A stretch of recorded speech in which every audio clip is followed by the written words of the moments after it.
আমি ডাক্তারের রূপ নিয়ে আপাকে জিজ্ঞেস করলাম, তোমার কোথায় ব্যথা? আপা বলল, আমার কোমরে মাথায় ব্যথা। আমি আপাকে বললাম, আপা তোমার সকল ব্যথা ভালো হয়ে যাবে যদি তুমি আমার কথায় রাজি থাকো। আপা বলল, কি কথা? আমি বললাম, তোমার হাঁটুতে বা কোমরে একটা ঔষধ দিয়ে মালিশ করলে ভালো হয়ে যাবে, আর সেই মালিশটা আমার কাছে আছে। আপা বলল, আমি তো ব্যথামুক্ত হতে চাই। আমি আপাকে বললাম, তাহলে তুমি সোজা হয়ে শুয়ে পড়ো। তারপর আমি মালিশের নামে আপাকে সারা রাত ধরে যা করেছিলাম তা শুনলে তোমাদের মাথা গরম হয়ে যাবে। তাহলে আসল ঘটনাটি বলি। আপাকে চাকরির জন্য পাশের জেলায় গিয়েছিলাম। পাশের জেলা বলতে যে আহামারি দূর তা কিন্তু নয়, বাসে 1 ঘন্টার রাস্তা। সেখান থেকে ভ্যানে আর 10 মিনিট। গ্রামটা আমার পরিচিত, নামেদিও আগে কখনো যায়নি। তবে যাওয়ার আগে বাড়ি থেকে শুনে গিয়েছিলাম ওই গ্রামে আমাদের এক আত্মীয়ের বাড়ি, চাচা বাবার মাস্তুতো ভাই। ঘনিষ্ঠ কিন্তু দীর্ঘদিন যোগাযোগ নেই। ওই চাচাকে আমি দেখেছি, কিন্তু কখনো তাদের বাড়িতে যাওয়া হয়নি। ফেরার পথেই বিপত্তিটা ঘটে। বিপত্তি না বলে সৌভাগ্য বললেই বোধহয় ভালো হতো। দুপুরের প্রচণ্ড রোদে ভ্যানে করে ফিরছিলাম। গ্রামের রাস্তা যদিও কাঁচা রাস্তা, ফাঁকা ফাঁকা বাড়ি পড়ছিল, কিন্তু বিধি বাম কিছু দূর আসার পর ভ্যানের চাকা পাংচার। চোখে সরিষার ফুল দেখলাম। যদিও রাস্তার বেশি দূরের নয়, কিন্তু হাঁটা তো আমার পক্ষে সম্ভব নয়। ভ্যানওয়ালা বিরস মুখে বলল, ভাইজান ভাড়া দেওয়া লাগবে না। ক্লান্ত ঘামে ভেজা মুখটা দেখে মায়ে লাগল, ভাড়ার চেয়ে বেশি দিলাম। কিন্তু আমি এখন কি করি? গ্রামের প্রায় মাঝামাঝি কোনো দোকানও আশেপাশে চোখে পড়ছে না। ভ্যানওয়ালা এখনো দাঁড়িয়ে আছে। তাকে বললাম চলে যেতে। সে যেতে যেতে বলল, অপেক্ষা করতে। ভ্যান অবশ্যই পাওয়া যাবে। আমি অপেক্ষা করতে লাগলাম ভ্যানের জন্য, কিন্তু কপালে থাকলে ঠেকাই কে? বেশ কিছুক্ষণ অপেক্ষা করে বিরক্তিভরা মন নিয়ে আস্তে আস্তে হাঁটতে লাগলাম। বেশ অনেকক্ষণ ধরে হেঁটে চলেছি। টপটপ করে ঘাম ঝরছে গা দিয়ে। গ্রামের প্রায় শেষ মাথায় এসে গেছি। কোনো ভ্যানওয়ালার দেখা হয়নি এখনো পর্যন্ত। তেষ্টায় ছাতি প্রায় ফেটে যাচ্ছে। আরও খানিকটা আসলাম, আর মাত্র 3টা বাড়ি সামনে। চৈত্রের দুপুরের প্রচণ্ড রোদ, মাটি যেন গলছে। হাঁটতে পারছি না। যা থাকে কপালে পানি না খেলে টিকা যাবে না ভেবে একটু দাঁড়িয়ে বাড়ি 3টার দিকে তাকালাম। প্রথমটা পাঁচিল দিয়ে ঘেরা, পরেরটা কুডে ঘর মতো, তার পরেরটা রাস্তা থেকে বেশ একটু দূরে। নতুন একটা বাড়ি, বাঁশের চটা দিয়ে ঘেরা। বড় বাড়িটায় যাওয়াই উচিত হবে মনে করে আস্তে করে গেট ঠেলে ঢুকলাম। সবাই আমাকে দেখে, বাড়ির বাচ্চাসহ সবাই চমকে উঠে। আমাকে দেখেও উঠে। উঠানে এক পৌরা মাছ কুটছে। সামনে রান্নাঘরের বারান্দায় 3 সুন্দরী মহিলা রান্না করছে। বাড়িতে ছোট ছোট বাচ্চা ভর্তি। গ্রামের পরিবেশের সাথে একটু শহরের ফ্যাশন। অত্যন্ত সুন্দরী মহিলাগুলো, যদিও বয়স হয়েছে কিন্তু এখনো লাবণ্যময়। খোকা, কাউকে খুঁজছো? প্রশ্নের সম্বিত ফিরে পেলাম, জি একটু পানি খাব। একজন বউ, উঠে আসো, সামনের টিউবওয়েল থেকে পানি আনো। ইতিমধ্যে বাড়ির ছেলেরা বুঝতে পেরেছে বাড়িতে কেউ এসেছে। একটা চেয়ারও পেয়ে গেলাম। জীবনটা আবার পানি পেয়ে সতেজ হয়ে উঠেছে। মাছ কুটতে কুটতে মহিলা জিজ্ঞাসা করলেন, বাড়ি কোথায়? কিছু বললাম না। কোনো আগ্রহ দেখলাম না। এবার উঠতে হয় ভেবে উঠে দাঁড়ালাম। ও কি খোকা, উঠস কেন? দুপুরবেলা বাড়িতে মেহমান আসলে না খেয়ে যেতে নেই। এটাই আসলে বাঙালিদের প্রধান ঐতিহ্য। বাড়িতে মেহমান আসলে তাকে সমাদর করা, আপ্যায়ন করা। না, তার দরকার নেই। বললাম বটে, কিন্তু কেন যেন খিদা নয়। মহিলার দেবীর মতো চেহারায় আমাকে অনেকটা মায়ে আটকা পড়ে গেলাম। বাড়ির ছেলেদেরকে তার মা বললেন আমাকে বাড়ির ভেতরে নিয়ে যেতে। বাধ্য হয়ে গেলাম। বেশিক্ষণ অপেক্ষা করতে হলো না, 10 মিনিটের মধ্যেই ভাত চলে আসে। এতক্ষণ একা বসে বোর ফিল করছিলাম, কিন্তু যেই তাকে দেখলাম, ক্লান্তি আর বোর যেন এক নিমেষে উধাও হয়ে গেল। খুব সুন্দর দেখাচ্ছে তাকে। বোধহয় মুখে কিছু ক্রিম মেখে এসেছে।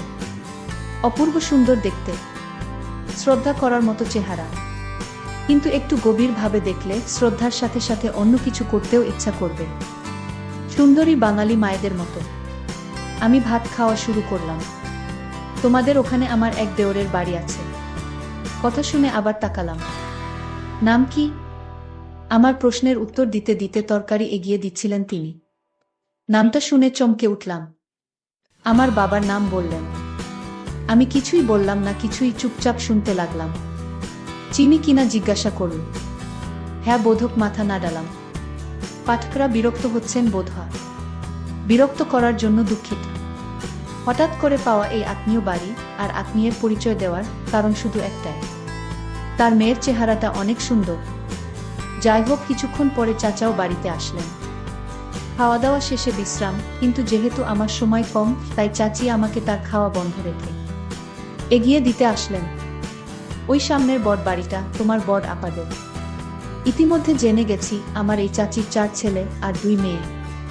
বড় মেয়েটার বাড়ি ওইটা। চল দেখা করে আসি। কোনো ছোটবেলায় তোমাকে দেখেছে। চাচির সাথে থাকতে কেমন যেন মায়া অনুভব করছিলাম। পৌঁছে গেলাম চাচির অল্প বয়সী ঘরে। অপরূপ সুন্দর এক মেয়ে। কোনো ছোটবেলায় তোকে দেখেছি। আসিস না কেন ভাই? আমরা তো পর আগে চাচা মাঝে মধ্যে আসত, এখন তাও আসে না। রক্তের সম্পর্ক কি ভোলা যায়? এক নাগাড়ে বলে চলেছে আপা। আমাকে পেয়ে যেন তার কথা ফুরাচ্ছে না। ও খোকন, দেখ কে এসেছে। বছর 20-এর এক ছেলে বেরিয়ে আসল ঘর থেকে। পরিচয় হল আপার ছেলে। ছোট নয়, 7 বছরের আরো একটা ছেলে আছে। তাকে দেখলাম না। শুনলাম স্কুলে গেছে। আরো অনেক কিছু শুনলাম।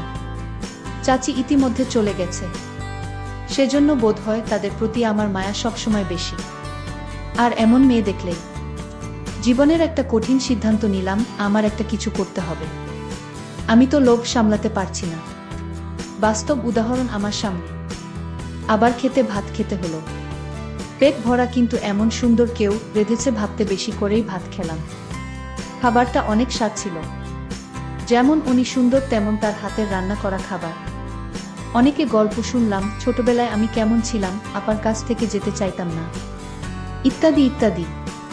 তবে সবচেয়ে মনোমুগ্ধকর যে কথাটা শুনলাম সেটা হলো, আপার বয়স যখন 14 তখন তার বিয়ে হয়েছিল। পরের বছর ছেলে, তারপরেরটা অনেক আসার পর দুলাভাই বিদেশ গেছে। 2 বছর আগে একবার বাড়ি যদিও এসেছিল, কিন্তু 1 মাসের বেশি থাকতে পারেনি। বড় ছেলেটাও বিদেশ ছিল, কিন্তু কি কারণে যেন বাড়িতে চলে এসেছে 3 মাস পরে। আবার যাবে। সমস্যা হচ্ছে তাই নিয়ে আমার কোনো যোগাযোগ আছে কিনা দালালদের সাথে, ইত্যাদি ইত্যাদি। কথা যেন শেষ হয় না আপার। কিন্তু আমার মনে তখন বইছে অন্য ঝড়। এত সুন্দরী মহিলার স্বামী আজ 7 বছর বিদেশে। উনি একা একা কিভাবে সময় পার করে ভাবতে লাগলাম। আপা বলতে লাগলেন, তারপরে আবার ছেলে নিয়ে বিপদে আছে, সহজ টার্গেট।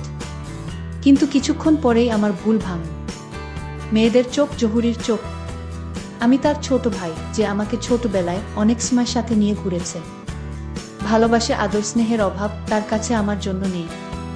চাচার বাড়িতে না থাকতে চাইলেও বোনের বাড়ি থেকে খুব সহজে বের হতে পারলাম না। বোনের পেতে দেওয়া বিছানায় বিশ্রাম নিতে হলো। বোন আমার বাইরের কাজ গুছিয়ে এসে বসল আমার মাথার কাছে। আমার সাথে ছোটবেলার গল্প করতে লাগলো। আমার মামিও আমার পাশে এসে এভাবে গল্প করত। অনেক অনেক দিন দেখিনি তাকে। হঠাৎ যেন সেই মামির কথাও মনে পড়ে গেল। দীর্ঘদিনের অভিজ্ঞতায় জানি কিভাবে মেয়েদেরকে পটাতে হয়। সহজ তরিকা তাদের চেহারা আর সৌন্দর্যের প্রশংসা করা। সেটাই করছিলাম। বোন হঠাৎ বাইরে গেল। ছেলের গলার আওয়াজ পেয়ে। ভাগ্নে আমার খুব ভালো, সে বাইরে যাবে। 2 ভাই বোন একা হয়ে গেলাম। দেখ ভাই, আমাকে প্রশংসা করতে হবে না। তোর দুলাভাই আজ 7 বছর বিদেশ। অনেকে আমাকে চেষ্টা করেছে, কিন্তু সুযোগ কেউ পাইনি। তুই ভাই হয়ে বোনের দিকে। আপা, আমি কিন্তু খারাপভাবে বলিনি। আপনি আসলেই সুন্দর। না রে ভাই, এখন আর সুন্দর কই, আগে তো দেখিসনি। দেখলেও তোর মনে নেই। এখন গায়ের রং পুড়ে গেছে, বুড়ো হয়ে গেছি। বুঝলাম অনেকে চেষ্টা করলেও আমি ব্যর্থ হচ্ছি না। অসৎ কেবল কাজ শুরু করেছে। তবে সময় দিতে হবে, ধীরে ধীরে আগাতে হবে। তড়িঘড়ি করলে সব হারাতে হবে। অনেকক্ষণ থাকলাম, বিভিন্ন কথা বললাম, শুনলাম। আসার সময় অন্যায় আবদারটা করেই বসলাম। এগিয়ে দিতে এসে তার ছেলের ব্যবস্থাটা করার কথা আর বলল না। চিন্তায় পড়ে গেলাম। আমাকে কি খারাপ ভাবল? কাজের চাপে 2 দিন মনে ছিল না তার কথা। আসার সময় মোবাইল নাম্বার নিয়ে এসেছিলাম। হঠাৎ সন্ধ্যায় রিং বেজে উঠল। ভাই কেমন আছো? বোনের কথা এত তাড়াতাড়ি ভুলে গেলে? যথারীতি বোন বাড়িতে একা, কিন্তু যে অভাব নেই বুঝলাম তার কথাবার্তায়। আমাকে বসতে দিল কিন্তু বারান্দায়, এমন জায়গায় কিছু করা যাবে না। কৌশল খুঁজতে লাগলাম। বেশ কিছুক্ষণ কথা হলো বর ছেলে নিয়ে, তারপরে আসল কৌশল প্রয়োগ করতে গেলাম। অধিকাংশ মেয়েদের কিছু কমন রোগ থাকে, মাজায় ব্যথা, মাথা ঘোরা, চোখে ঝাপসা দেখা ইত্যাদি ইত্যাদি। ঘরে যাওয়ার সুযোগ পাচ্ছি না। আমি বারান্দায় চেয়ারে বসা, আর বোন দাঁড়িয়ে দাঁড়িয়ে আমার সাথে কথা বলছে। আপনার প্রেশার কেমন আপা? শরীরও তো খারাপ মনে হচ্ছে। আর বলো না ভাই, প্রেশার ঠিক আছে, কিন্তু মাঝে মধ্যে মাথা ঘোরে, বেশিক্ষণ দাঁড়িয়ে থাকতে পারি না, মাজায় ব্যথা হয়। আমি এখন চিন্তা করতে শুরু করলাম, কোথায় ব্যথা দেখান তো, এই ব্যথা কোনো সমস্যা নাকি, এখন এক ধরনের মালিশ পাওয়া যায়, ইত্যাদি ইত্যাদি। না থাক, দেখতে হবে না, ডাক্তার দেখাচ্ছি। আরে আপা, আপনি আমার কাছে লজ্জা করছেন। আপা, রোগ কিন্তু পুষে রাখতে নেই, এমনি আপনার অল্প বয়সে বাচ্চা হয়েছে, এ সমস্ত উপসর্গে পরে কিন্তু বড় রোগ হয়ে যেতে পারে। আরও দুলাভাই বাড়িতে নেই, এখন যদি আপনার একটা বড় রোগ হয়ে যায় তাহলে আপনার কি হবে ভেবে দেখেছেন আপা? ঘরে চলেন দেখি কোথায় সমস্যা। পুরন অভিজ্ঞতায় জানি এ সময় তাড়াহুড়া করতে যেমন নেই, তেমনি আয়ত্তের বাইরে যেতে ও দেওয়া যাবে না, তাহলে সব শেষ হয়ে যাবে। আপার আগে আমি ঘরে প্রবেশ করলাম, জানালা এখন অবধি বন্ধ, বিছানার উপর মশারি ঝুলছে। নিজে আগে যেয়ে বসলাম। আপাও আসল, কিন্তু দূরে টেবিলের কাছে দাঁড়াল। আপনার কোথায় ব্যথা হয় আসলে? আপা বললেন কোমরে, আর বেশি মাথায় ব্যথা হয়। আমার মাথায় বেশি ব্যথা হয়, নিঃশ্বাস নিতে কষ্ট হয়। আমার প্রশ্নে আমি জানি কি উত্তর দেবে, কেননা পরিশ্রম করার পর সবারই নিঃশ্বাস নিতে কষ্ট হয়। আপা উত্তরও তাই দিল, অনেকক্ষণ কাজ করলে নিঃশ্বাস নিতে কষ্ট হয়। শরীরে ব্যথা হয় কি? পাকা ডাক্তারের মতো প্রশ্ন করে যেতে লাগলাম। না, হালকা হয় বোধ হয়, বাম পাশে না ডান পাশে, মাঝে মাঝে হয় বাম পাশে। এর আগে কোনো চিকিৎসা নিয়েছেন আপা? না, আমি এর আগে কোনো চিকিৎসা নেইনি, কারণ বাড়ির নানান কাজে আমার সারাক্ষণ পড়ে থাকতে হয়, আর তাই সুযোগ পেলাম কোথায় ডাক্তারের কাছে যাওয়ার। আপা তুমি চিন্তা করো না, আমি ডাক্তারি পড়ালেখা করেছি, আমি প্রতিদিন একটা প্রাইভেট ক্লিনিকে রোগী দেখি। তারপর বোন বলল, তুই এত বড় ডাক্তার হয়ে গেছিস, সেটা তো আমি জানতাম না, আজ জানলাম। আমি বোনকে বললাম, তোমার যত সমস্যা আছে আমার কাছে বলো, আমি সমাধান করব।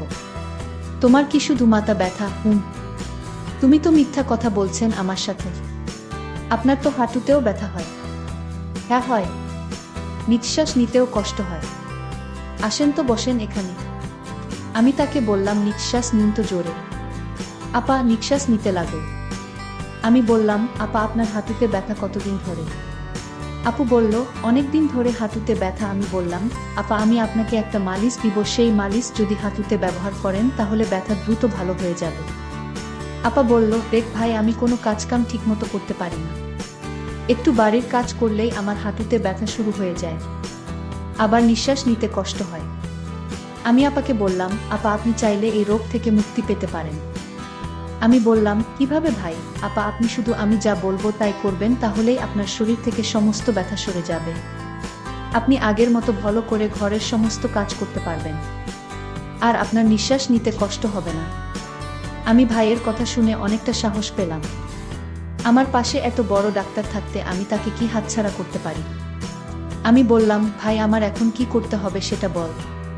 আমি বললাম, আপনার হাঁটুর জয়েন্টে যে ব্যথা সেটা সরাতে গেলে আমি একটা ওষুধ দিব, সেটা দিয়ে প্রতিদিন ভালো করে মালিশ করতে হবে, তাহলেই ব্যথা সরে যাবে। আমি বললাম, তাহলে ভাই দাও সেই ওষুধ, আমি মালিশ করে নিব। ভাই বলল, তুমি নিজে নিজে তা পারবে না, আমি একদিন দেখিয়ে দিব, তারপর অন্য কাউকে দিয়ে মালিশটা করালেই ব্যথা কমে যাবে। ঠিক আছে ভাই, তাহলে তুমি ওষুধটা দিয়ে মালিশ করে দেখিয়ে দাও, আমি পরে বুঝে নিব। আমি মনে মনে ভাবলাম, আপা এইমাত্র লাইনে আসছে। আসলে আপার সত্যি সত্যি হাঁটুতে ব্যথা ছিল। আমি বললাম, আপু আজ তোমার বাড়িতে রাতে কে কে থাকবে? আপা বলল, কে আর থাকবে, আমি আমার ছেলে, আর কেউ তো নাই। আমি বললাম, তাহলে আপা আপনি আজ একা রুমে ঘুমাবেন? আপা বলল, কেন? আমি বললাম, আপনার জন্য আমি মালিশ নিয়ে আসবো তাই। ও তাই, ঠিক আছে, আমি তোমার জন্য অপেক্ষা করছি। আমি আপাকে বললাম, আপা আমি ফার্মেসি থেকে আপনার জন্য মালিশটা কিনে নিয়ে আসছি। আপা বলল, তুমি আমার জন্য এত কিছু করছো। আমি বললাম, ভাই তার বোনের জন্য এইটুকু করতে পারবে না। আমি মনে মনে চিন্তা করতে লাগলাম, এতদিনের স্বপ্ন আজ আমার পূরণ হতে চলেছে। আমি বাজার থেকে আপার বাসায় আসলাম। আপা বলল, তোমার জন্য আজ ভালো কিছু রান্না করেছি, আসো খেয়ে নাও। তারপর রাতের খাবার খেয়ে আমি বললাম, আপা তুমি এবার রুমে যাও, আমি আসছি। আপা তার রুমে গেল। আমি তার রুমে গিয়ে দরজা বন্ধ করে দিলাম। তারপর আপাকে বললাম, আপা আমি এবার তোমার চিকিৎসা শুরু করতে পারি। আপা বলল, না আমি তোমার লক্ষণ বুঝতে পেরেছি। আমি এইমাত্র চাচা আমার কাছে ফোন দিছিল। আমি চাচাকে বললাম, তোমার ছেলে নাকি ডাক্তার হয়ে গেছে। চাচা বলল, আরে কি বলো, ও তো মেট্রিক পাশ করেনি, তাহলে ও কি করে ডাক্তার হবে? ওর এসব ভণ্ডামি ছাড়া আর কিছুই নয়, ওর কথা তুমি বিশ্বাস করো না। আমি বললাম, আপা আসলে আমি। চুপ, তুই আর একটা কথাও বলবি না। তোর মতো মিথ্যাবাদীকে আমি কিছুইতে পছন্দ করি না। তুই এখন বের হয়ে যা। আমি তোকে অনেক বিশ্বাস করেছি, আর সেই বিশ্বাসের সুযোগ নিয়ে তুই আমার সাথে। ভাবতেই পারছি না। চলে যা আমার ঘর থেকে, তোর এই মুখ আর আমি দেখতে চাই না। আমি বাধ্য হয়ে আপার রুম থেকে বের হয়ে চলে আসলাম। আমার স্বপ্ন আর পূরণ হলো না। বন্ধুরা, আজকে গল্পটি কেমন লাগলো তা অবশ্যই কমেন্ট করে জানাতে ভুলবেন না। আর এরকম মজার মজার গল্প পেতে আমার চ্যানেলটিকে সাবস্ক্রাইব করে পাশে থাকবেন। ধন্যবাদ।